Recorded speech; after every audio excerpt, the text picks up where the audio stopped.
Assalamualaikum warahmatullahi wabarakatuh.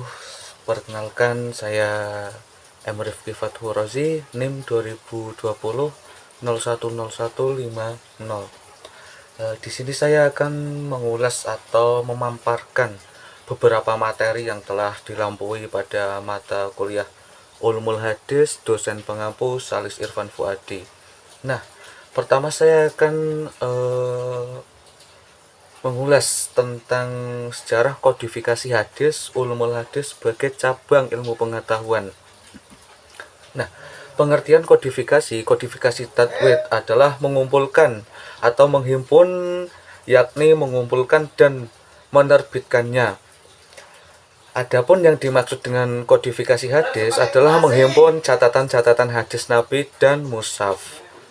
Nah, masa kodifikasi tanwid hadis terbagi menjadi dua, yaitu satu, kodifikasi hadis bersifat pribadi atau bisa dikatakan dengan tadwin al-syahhi, dan yang kedua, kodifikasi hadis secara resmi yang biasa disebut dengan tadwin al-resmi. Nah, dua kodifikasi yang bersifat pribadi ataupun tidak belum menjadi kebijaksanaan pemerintah secara resmi, sudah dimulai sejak masa Rasul. Sementara kodifikasi hadis resmi menjadi kebijaksanaan pemerintah secara resmi baru dimulai pada masa Umar bin Abdul Aziz.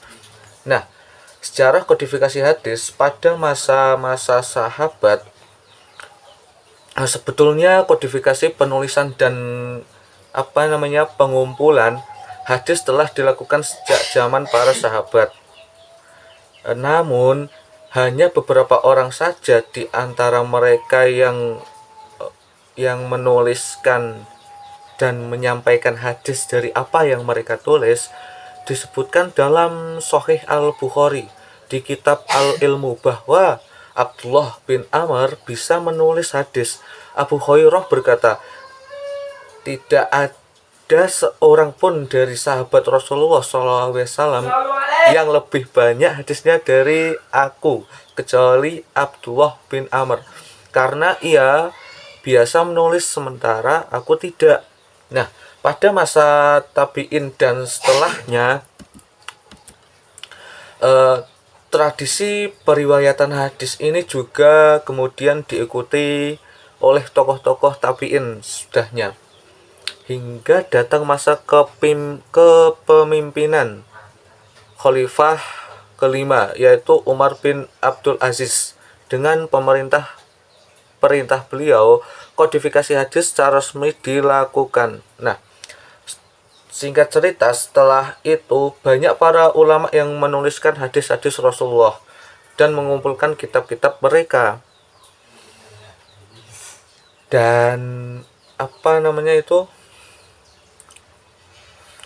di Mekah ada Ibnu Jurazi pada masa 150 Hijriah dengan kitabnya yang As-Sunnah atau Haroh. Nah, singkat cerita, semuanya adalah para ulama di abad kedua.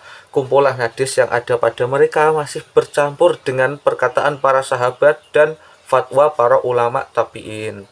Begitulah juga penulisan hadis ini menjadi tradisi ulama setelahnya di abad ketiga dan seterusnya.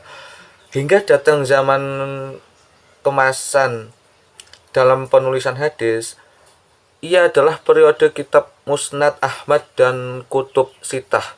Di antaranya adalah dua kitab Sahih Al-Imam Al-Bukhari, seorang ulama hadis jenius yang memiliki kedudukan tinggi. Nah, menulis dan mengumpulkan hadis sahih dalam satu kitab yang kemudian terkenal dengan nama Sahih Al-Bukhari diikuti setelahnya oleh Al-Imam Muslim dengan kitab Sahih Muslim. Tidak hanya zaman itu, zaman kemasan ini telah mengeluarkan kitab-kitab hadis.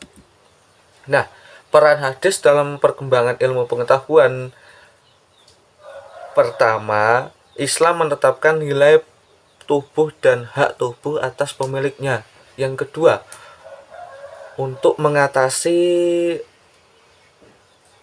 muskilah imam dengan qadar yang oleh sebagian orang dianggap menafikkan berobat dan mencari penyembuhan.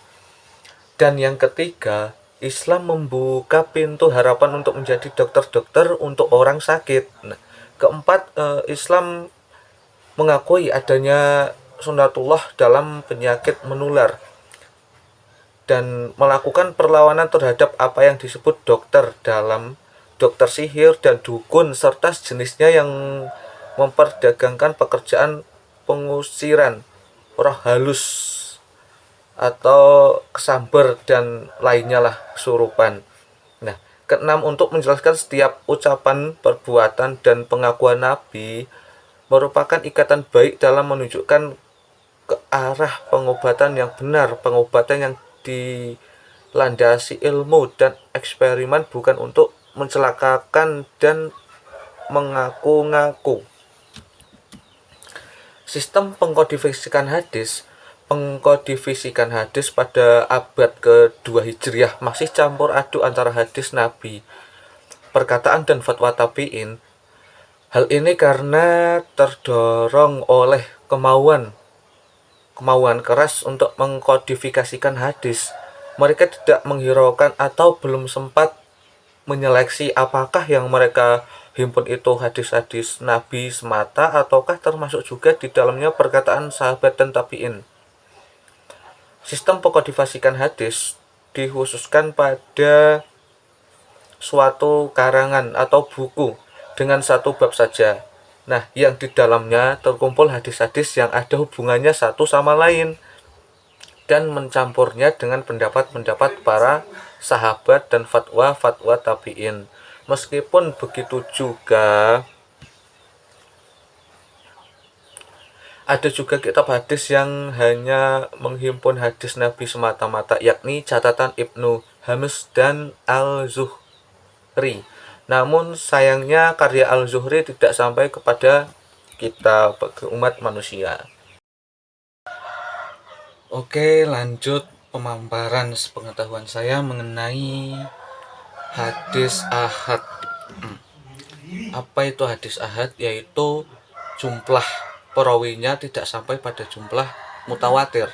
Nah, ada juga ulama yang mendefinisikan hadis ahad secara singkat, yakni hadis yang tidak memenuhi syarat-syarat hadis mutawatir. Nah, hadis selain hadis mutawatir atau hadis yang sanadnya sah dan bersambung hingga sampai kepada sumbernya Nabi, tetapi kandungannya memberikan pengertian zahni dan tidak sampai kepada qadl dan yakin.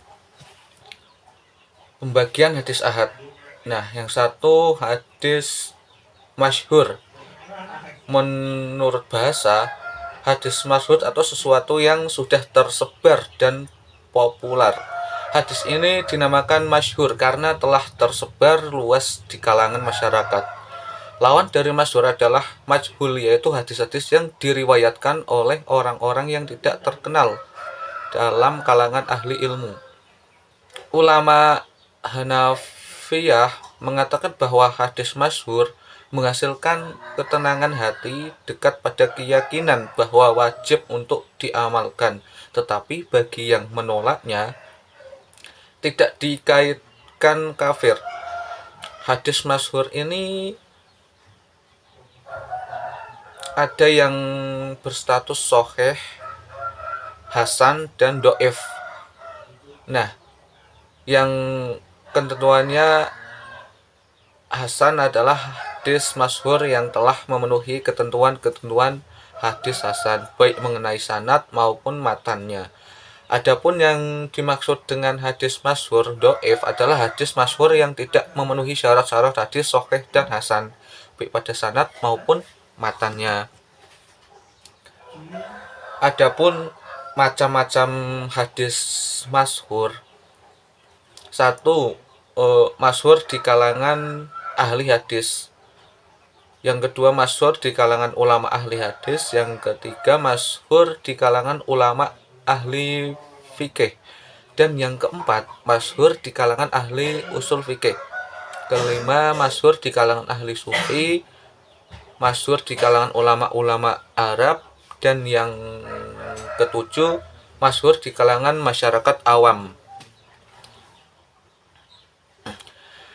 Nah, adapun hadis aziz, hadis gharib. Nah, hadis ghairuh masyhur, kata menurut etimologi atau arti sedikit. Aziz menurut etimologi itu artinya sedikit. Nah, hadis yang diriwayatkan oleh dua rawi atau lebih dalam satu tabakotnya, yang didefinisikan paling populer di dalam kitabnya Al-Nukhbah. Sedangkan menurut Ibnu Al-Salah dan yang lainnya, bahwa hadis aziz ialah hadis yang diriwayatkan oleh 2 atau 3 perawi. Kalau hadis gharib, menurut bahasa itu artinya jauh dari tanah air atau sukar dipaham. Sedangkan menurut istilah adalah hadis yang asing, sebab hanya diriwayatkan oleh seorang rawi atau disebabkan oleh adanya penambahan matan atau sanad. Hadis gharib ini dibagi menjadi dua. Yang pertama gharib mutlak dan kedua gharib nisbi. Nah, pemaparan yang ketiga mengenai metode pemahaman hadis di masa kontemporer. Hadis atau sunnah adalah segala sesuatu yang dinisbatkan kepada Nabi Muhammad SAW, baik berupa perkataan, perbuatan, ketetapan, maupun sifatnya baik sebelum diangkat menjadi rasul atau sesudahnya. Keberadaan hadis ini hanya telah mewarnai masyarakat dalam berbagai kehidupan, terutama dalam dunia akademisi, akan tetapi juga telah menjadi bahasan dalam kajian dan penelitian yang menarik dan tiada hentinya, termasuk metode pemahaman hadis beserta aplikasinya. Nah, metodologi juga berasal dari kata metode. Nah, mohon maaf, yang berarti cara atau teknik.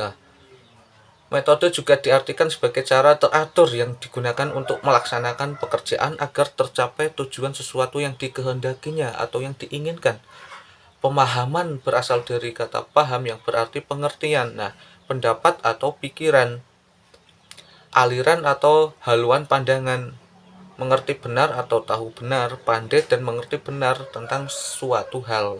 Sementara pemahaman adalah proses, cara perbuatan memahami atau memahamkan.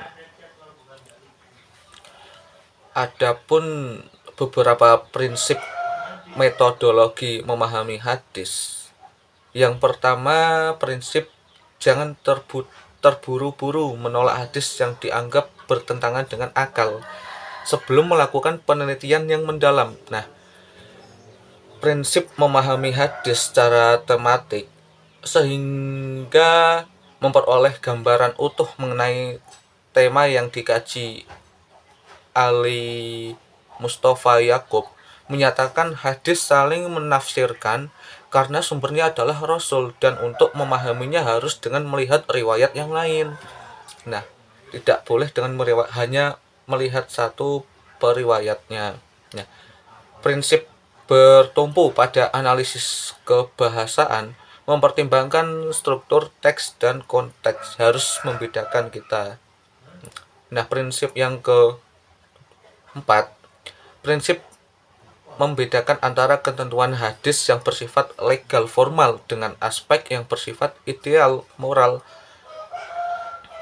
Membedakan saran dan tujuan mengenai hadis yang bersifat formal ataupun yang bersifat ideal moral. Nah, dan prinsip yang kelima, bagaimana membedakan hadis yang bersifat lokal kultural, bersifat temporal, dan universal. Jadi kita harus bisa membedakan antara 3 hadis yang bersifat lokal kultural, lokal temporal, dan universal. Nah, tadi mengenai prinsip-prinsip, dan yang lanjutannya mengenai teknik interpretasi. dapat diartikan sebagai metode atau cara menafsirkan sesuatu, di mana pada tulisan atau perkataan tadi teknik inspiratif terhadap hadis. Satu, mengenai interpretasi tekstual, interpretasi kontekstual, interpretasi intertekstual. Nah, yang interpretasi tekstual yaitu pemahaman terhadap matan hadis berdasarkan teksnya semata. Yang mengenai kontekstual itu berarti pemahaman terhadap matan hadis dengan memperhatikan asbab al-wurud yang dihubungkan dengan konteks kekinian. Dan yang ketiga mengenai interpretasi intertekstual, yaitu pemahaman terhadap matan hadis dengan memperhatikan sistematik matan hadis bersangkutan atau hadis lain yang semakna atau ayat-ayat Al-Quran yang terkait dalam hadis tersebut.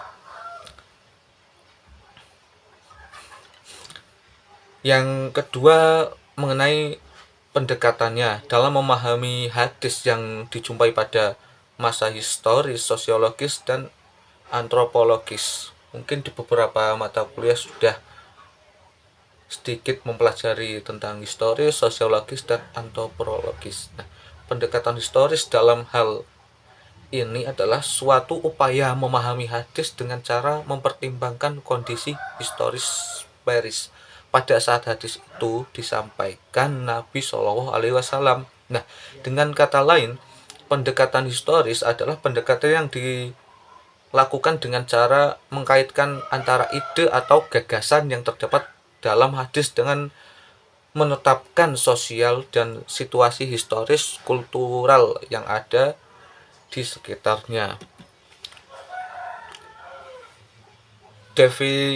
Sedikit definisi sosiologi, suatu ilmu yang menggambarkan tentang keadaan masyarakat lengkap dengan struktur.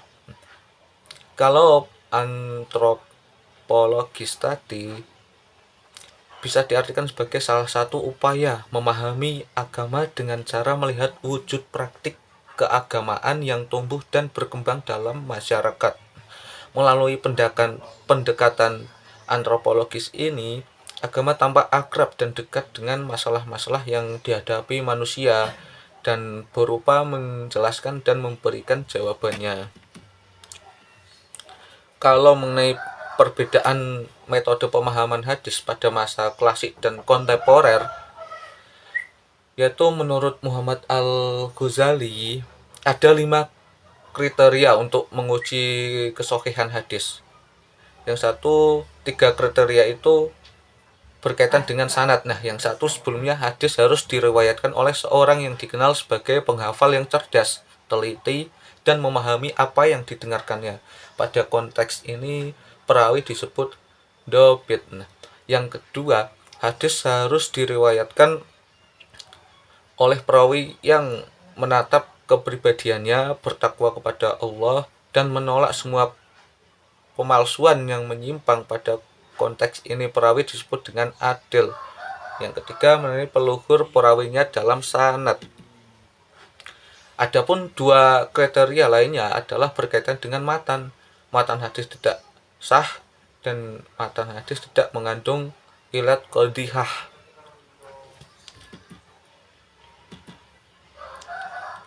Nah, memahami hadis tidak semudah dengan membalikkan telapak tangan, sehingga ulama melakukan kajian secara serius mengenai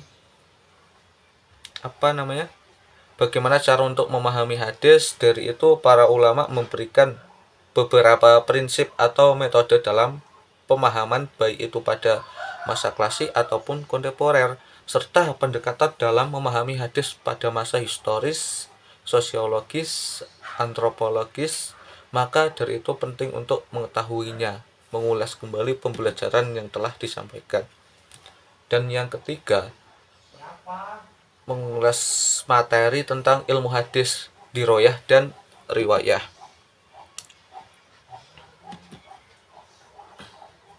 Nah, hadis itu terbagi 2, yaitu sanad atau silsilah rantai periwayatan perawi yang menghubungkan kepada suatu matan. Matan yaitu ucapan atau kalimat yang berhenti berujung pada sebuah rantai sanad.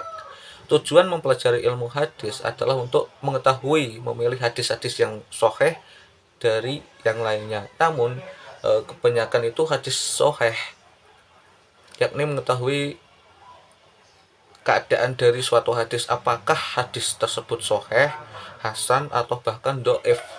Nah, sehingga dapat digunakan sebagai pegangan menurut keyakinan diri kita sendiri.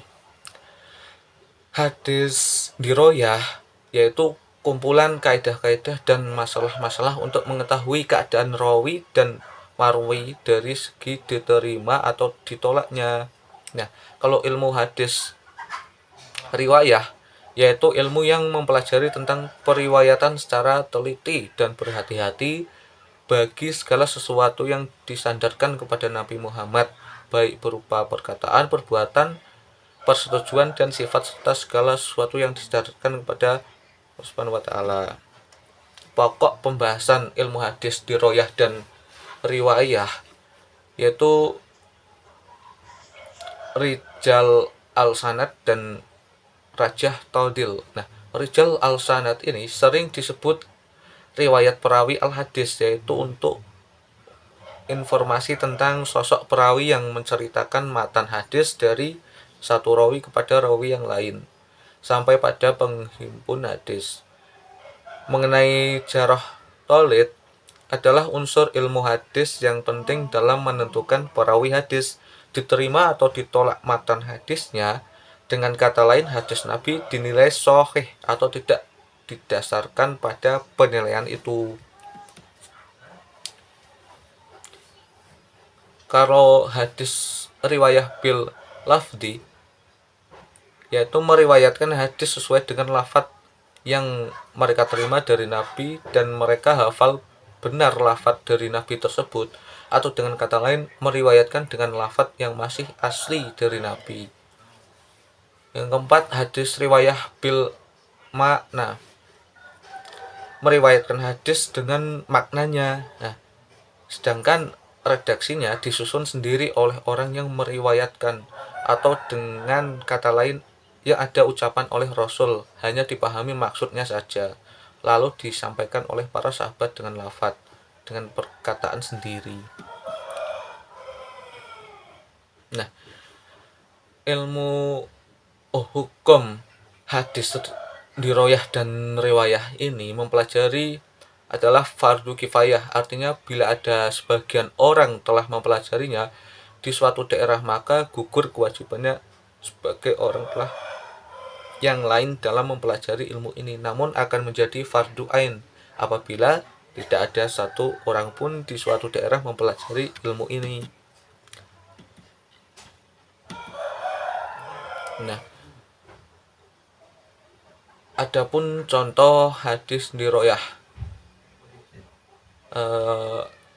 yang artinya dari Al-Maghirah radhiyallahu anhu, ia berkata, aku mendengar Rasulullah SAW bersabda, sesungguhnya dusta atas namaku itu tidak seperti dusta atas nama orang lain, dan barang siapa dusta atas namaku dengan sengaja, maka hendaknya ia mempati tempat duduknya di nerakaku. Hadis riwayat Muslim dan lain-lainnya. Yang keempat yaitu memahami hadis mardud. Nah, secara bahasa, mardud berarti yang ditolak, yang tidak diterima. Dalam kata lain, hadis mardud ialah hadis yang dhaif, bukan hadis sahih. Nah, adapun berbagai macam-macam hadis mardud yaitu hadis mu'allaq, mursal, mutslas, mu'anam, dan mutlal. Nah, hadis mudalas ya artinya sesuatu yang disembunyikan aibnya untuk ditampakkan sebagai hadis sahih, padahal itu hadis dhaif. Seperti hadis mudas ini bukan hadis sahih, melainkan hadis yang dhaif.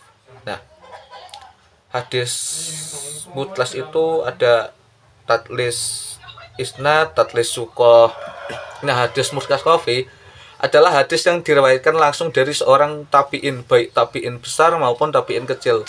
Nah, sedangkan rawi dari kalangan sahabat gugur atau terputus. Nah, dari contoh itu, ketika sahabat bin Rabban mengandungkan qad qomisat sholatlah didirikan, maka Nabi SAW bergerak dan takbir. Perbedaan hadis mursal khafi dan hadis mudalas. Nah, jika perawi itu hidup semasa dan pernah bertemu dengan pembawa berita, tetapi tidak pernah mendengar hadis daripadanya, kemudian ia meriwayatkan sesuatu hadis yang sebenarnya ia tidak mendengar langsung, dengan ungkapan kata yang tidak tegas seperti berkata si fulan atau dari si fulan, maka hadisnya disebut mursal khafi. Dan jika perawi itu hidup semasa, pernah bertemu dengan mendengar beberapa hadis dari penyampaian berita, kemudian ia meriwayatkan suatu hadis yang sebenarnya ia tidak mendengar langsung dengan ungkapan kata yang tidak tegas, maka hadisnya disebut mudalas. Nah, contoh hadisnya yang diriwayatkan oleh Ahmad Tirmidzi dan Ibnu Majah melalui jalan Abu Ishaq Asyakub dari Al-Barah bin Astur Rasulullah SAW, yang artinya tidak ada dari dua orang muslim yang bertemu kemudian bersalam-salaman kecuali diampuni bagi mereka sebelum berpisah. Mungkin cukup segitu pemaparan dan pemahaman dari saya yang telah 1 semester ini terlaksanakan. Kurang lebihnya nanti bisa komen di kolom komentar bawah ini. Terima kasih untuk teman-teman PAI 3E atas presentasi yang kalian sampaikan pada semester ini, dan terima kasih juga kepada pengampu dosen saya, Bapak Salis Irfan Fuadi, yang dulu pada semester 1 telah beliau membimbing kita, dan di semester ini beliau juga telah membimbing kita lagi. Mungkin cukup sekian dari saya, kurang lebihnya mohon maaf, saya akhiri. Wassalamualaikum warahmatullahi wabarakatuh.